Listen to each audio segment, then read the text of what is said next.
ओम शांति।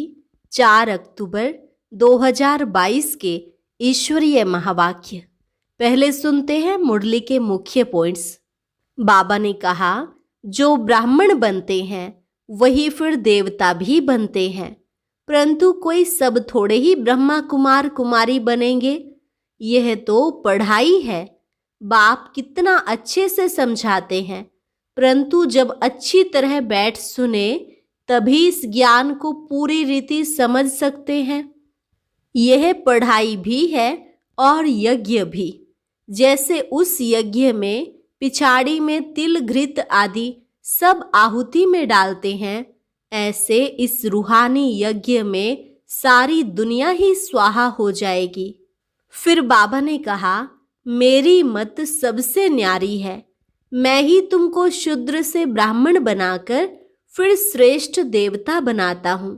जीवन मुक्ति दाता और सर्व का लिबरेटर एक मैं ही हूँ। दुनिया में साइकिल या घोड़ों की रेस होती है ना, तुम्हारी तो यह युद्ध भी है और रेस भी। इसे माया पर जीत पाने की युद्ध और बाप को याद करने की रेस कहेंगे।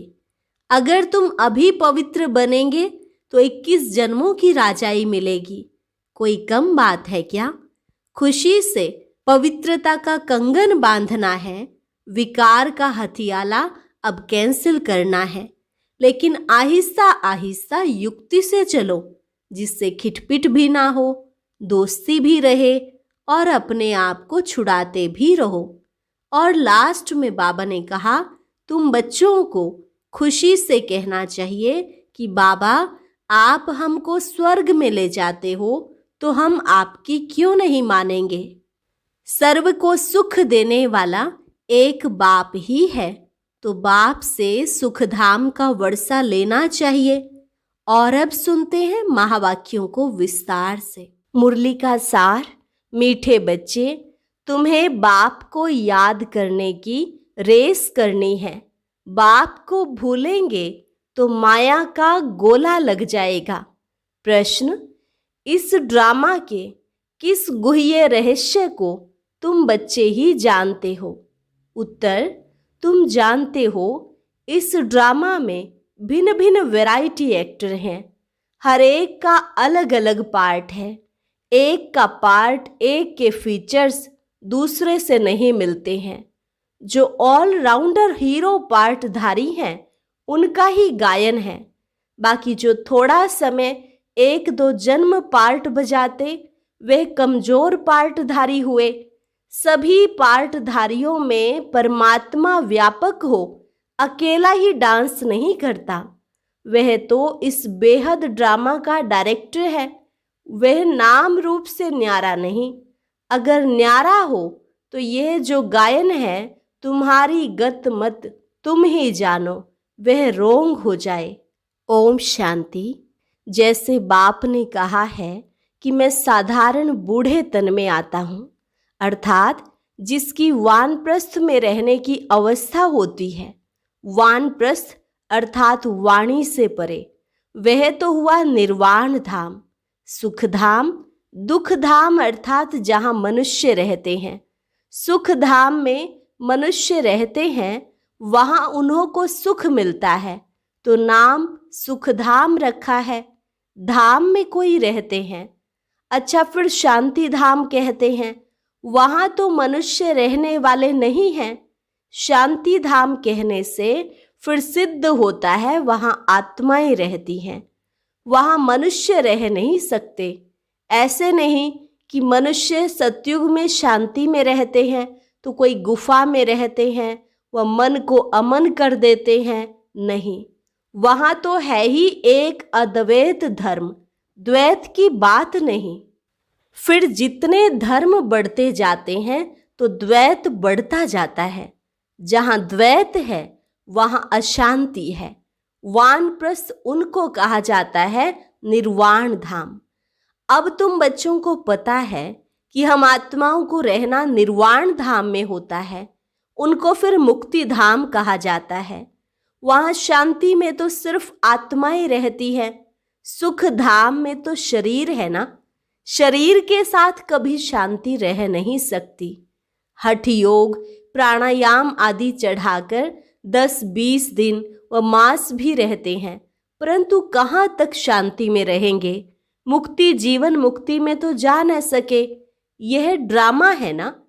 इस समय सभी आत्माएं यहाँ कर्म क्षेत्र पर आ जानी चाहिए, क्योंकि नंबरवार आना है। आत्माएं भी नंबरवार है ना। कोई सतो प्रधान है, कोई सतो रजो तमो है। जो पिछाड़ी में थोड़ा पार्ट बजाते हैं वह तो जैसे कमजोर आत्माएं हैं, बिल्कुल थोड़ा पार्ट है। उनका इतना प्रभाव नहीं हो सकता, इतने गाए नहीं जाते हैं। विचार करो कौन कौन गाए जाते हैं। ऊंचे ते ऊंचा है भगवान, भारत की ही बात है। दूसरी जगह किसका गायन करें? धर्म स्थापकों का। जैसे क्राइस्ट, फिर पोप आते हैं, उनके भी चित्र हैं। गायन होता है जिन आत्माओं का, उनका भारी पार्ट है। तुम बच्चे सृष्टि के आदि मध्य अंत को जान गए हो। ड्रामा में कौन से फर्स्ट क्लास एक्टर्स हैं, अखबार में भी डालते हैं, तो मनुष्यों को खींच हो कि फलाने को देखें। कोई को पता नहीं कि यह बेहद का 5000 वर्ष का ड्रामा है। विलायत वाले भी बहुत गपोड़े मारते रहते, सबसे जास्ती यहाँ वाले गपोड़े मारते हैं। तो बाप आकर हमको सारी नॉलेज देते हैं। तुम्हारी बुद्धि में यह जरूर बैठना चाहिए, मुख्य क्रिएटर, डायरेक्टर, प्रिंसिपल एक्टर कौन है? शिव बाबा। वही नॉलेजफुल है, ब्लिसफुल है। हम शिव बाबा को एक्टर कह सकते हैं। मनुष्य तो कहते वह कभी एक्ट करते ही नहीं, वह नाम रूप से न्यारा है। फिर कहते हैं वह तो सर्वव्यापी है। तो क्या एक ही एक्टर है जो सब में डांस करता है? नहीं, यह तो हरेक की एक्ट भिन्न भिन्न है, एक ना मिले दूसरे से। कितने अनेक मनुष्य हैं, एक के फीचर्स दूसरे से मिल नहीं सकते। बच्चे जानते हैं यह वर्ल्ड ड्रामा हूबहू रिपीट होता रहता है। तुम्हारे पास गीत भी है कि फिर से गीता का ज्ञान सुनाना पड़ा। बाप कहते हैं तुमको मैं कितना बारीक ज्ञान सुनाता हूँ। हम, तुम और सारी दुनिया अब है, कल्प पहले भी थी, कल्प कल्प फिर मिलते रहेंगे। दूसरी और दुनिया होती नहीं। बाप कहते हैं हम एक हैं तो रचना भी एक है। गॉड इज वन, दूसरे नाम निशान नहीं। ऊंचे ते ऊंचा है ही एक शिव बाबा। फिर कहते हैं त्रिमूर्ति ब्रह्मा। त्रिमूर्ति में ब्रह्मा को जास्ती रखते हैं, त्रिमूर्ति शंकर नहीं कहेंगे। गाया भी जाता है देव देव महादेव। पहले ब्रह्मा आता है। इन 3 देवताओं में नंबर 1 है ब्रह्मा। ब्रह्मा को ही गुरु कहते हैं। शंकर को व विष्णु को कभी गुरु नहीं कहेंगे। त्रिमूर्ति में मुख्य ब्रह्मा है। वह सूक्ष्म वतनवासी तो है संपूर्ण ब्रह्मा। फीचर्स तो एक जैसे ही हैं। तो उच्च ते उच्च हुआ शिव बाबा, सभी का बाबा। फिर गाया जाता है ग्रेट ग्रेट ग्रैंड फादर, जिससे मनुष्य सृष्टि रूपी सिजरा निकलता है। यह मनुष्य सृष्टि रूपी झाड़ है। पहले पहले एडम अर्थात आदि देव, आदि देवी, उनसे रचना रचते हैं। परंतु ब्रह्मा कुमार कुमारी कोई सब थोड़े ही बनते हैं। जो ब्राह्मण बनते हैं वही फिर देवता बनते हैं। यह पढ़ाई है। यज्ञ में चाहिए भी ब्राह्मण। वह ब्राह्मण लोग मटेरियल यज्ञ रचने वाले हैं। तुम्हारा यज्ञ है रूहानी। उनका यज्ञ कुछ समय तक चलता है, फिर पिछाड़ी में आहुति डालते हैं, तिल घृत आदि। यह तो बड़ा भारी यज्ञ है। इसमें सारी दुनिया स्वाहा हो जानी है। सतयुग त्रेता में कभी यज्ञ होता नहीं। वह यज्ञ रचते हैं उपद्रव मिटाने के लिए। उपद्रव शुरू होते हैं द्वापर से। बाप कहते हैं इस यज्ञ के बाद फिर आधा कल्प कोई यज्ञ होता नहीं। समझाया जाता है, अब जज करो राइट कौन है। ये छोटे छोटे यज्ञ सब हद के हैं, यह है बेहद का यज्ञ। इस यज्ञ में सारी आहुति पड़ेगी, फिर आधा कल्प कोई यज्ञ नहीं। कोई मंदिर पूजा के लिए नहीं होता, मंदिर बनते ही हैं भक्ति मार्ग में। तो ऊंचे ते ऊंच शिव बाबा को सब भक्त याद करते हैं, परंतु पहचान न होने के कारण नेति नेति कह देते हैं। रचता और रचना का पारावार हम पा नहीं सकते। और फिर गाते हैं, भगवान तुम्हारी गत मत न्यारी, आपे ही जानो। जरूर कोई चीज है तब तो कहते हैं ना, आप ही जानो। जरूर नाम रूप वाला होगा तब तो कहते हैं, हे भगवान आपकी गत मत न्यारी। परंतु मनुष्य तो इसका अर्थ समझते नहीं है। बाप समझाते हैं, मेरी मत सबसे न्यारी है। तुमको शूद्र से ब्राह्मण बनाकर फिर श्रेष्ठ देवता बनाता हूँ, जीवन मुक्ति दाता हूँ। मैं सर्व का लिबरेटर हूँ। कलयुग पूरा हुआ फिर सतयुग होता है। सतयुग में दुख की बात होती नहीं। बाप अब दुख से लिबरेट करते हैं, बाकी सब शांति धाम में चले जाएंगे। कलयुग के अंत में ही लिबरेटर आते हैं, आकर नरक को स्वर्ग बनाते हैं। यहाँ तो बहुत दुख है, इनको स्वर्ग नहीं कह सकते। पुरानी दुनिया को नई दुनिया थोड़े ही कहेंगे। नई दुनिया में लक्ष्मी नारायण का राज्य था, पुरानी दुनिया में क्या लगा पड़ा है। यह फिर नई दुनिया बनती है। ऊंचे ते ऊंच बाबा ही आकर पुरानी दुनिया से नई दुनिया बनाते हैं। सूक्ष्म वतनवासी ब्रह्मा विष्णु शंकर को देवता कहते हैं। ऐसे कहाँ भी लिखा हुआ नहीं है कि प्रजापिता ब्रह्मा सूक्ष्म वतनवासी है। सूक्ष्म वतन में थोड़े ही प्रजा होती है। प्रजापिता ब्रह्मा तो जरूर यहाँ ही चाहिए। ऊंचे ते ऊंच शिव बाबा, फिर सेकंड नंबर में है ब्रह्मा। शिव बाबा इन ब्रह्मा द्वारा बैठ सर्विस करते हैं, ब्राह्मणों को देवता बनाते हैं। यह तो है ही पाप आत्माओं की दुनिया, रावण राज्य। जो कुछ करते हैं उनसे मनुष्यों के पाप ही होते हैं। भ्रष्टाचारियों से ही लेन देन होगी। भ्रष्टाचार शुरू होता है द्वापर से, फिर अंत में बाप आकर महान श्रेष्ठाचारी बनाते हैं। कला कमती होने में 5000 वर्ष लगते हैं। जो श्रेष्ठ ते श्रेष्ठ देवता थे वही फिर नीचे उतरते हैं। यह खेल ही ऐसा है। कितना अच्छी रीति बाप बैठ समझाते हैं। कोई बैठ समझे तो अच्छी तरह से समझ सकते हैं। तुम तो कराची में भट्टी में पड़े, समझने के लिए आते थे। पार्टीशन के बाद सब भाग गए, तुम तो वहाँ रहे पड़े थे। तुमको किसका संग नहीं था। संग से दूर होते भी नंबरवार पुरुषार्थ किया। सब तो एक जैसा पुरुषार्थ कर भी नहीं सकते। स्कूल में भी सब एक जैसे नंबर कोई लेते नहीं हैं। 2 स्टूडेंट को 99 मार्क्स मिल नहीं सकते। क्लास में 1-2 के ऊपर थोड़े ही बैठेंगे। घोड़ों की भी रेस होती है, उसमें भी एक जैसे 2 हो नहीं सकते। इसका नाम रखा है राजस्व अश्वमेध। अश्व कहा जाता है घोड़े को। तुम हो रूहानी घोड़े। तुम्हारी दौड़ी है घर की तरफ कि पहले हम बाप के पास पहुँचे।